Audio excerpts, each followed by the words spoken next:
TNPSC எக்ஸாம்ல இந்த question ப்ரீவியஸா கேட்டிருக்காங்க. அதாவது ரவியின் வருமானம் முதலில் 10% அதிகரிக்கப்பட்டு பின்பு 10% குறைக்கப்பட்டால் அவருடைய வருமானத்தில் ஏற்படும் மாற்றம் எத்தனை சதவீதம் கேட்கிறாங்க. ஸோ பர்சன்டேஜ்ல இந்த மாடல் சம் எக்ஸாம்ஸ்ல ரிப்பீட்டா கேட்கிறாங்க. ஸோ இதுல ஃபர்ஸ்ட் அவருடைய வருமானம் 10% அதிகரிக்கிறாங்க, பின்பு 10% குறைக்கிறாங்க. இந்த மாடல் சம் கேட்டாலும் சரி, இல்ல ஃபர்ஸ்ட் 10% குறைச்சு பின்பு 10% அதிகரிச்சாலும் சரி, ஒரே கான்செப்ட் தான். ஸோ இந்த மாடல் சம் கேட்டாலும் எப்படி குயிக்கா சால்வ் பண்ணுறத பார்க்கலாம்.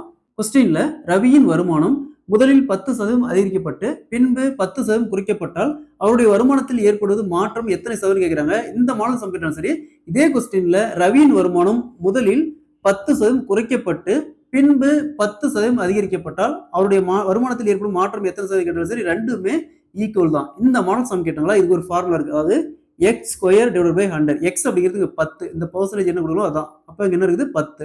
அப்போ 10 × 10 வகுத்தல் 100. 00 00 அப்படியே கேன்சல் பண்ணிடலாம். ஸோ அப்போ 1 × 1 = 1.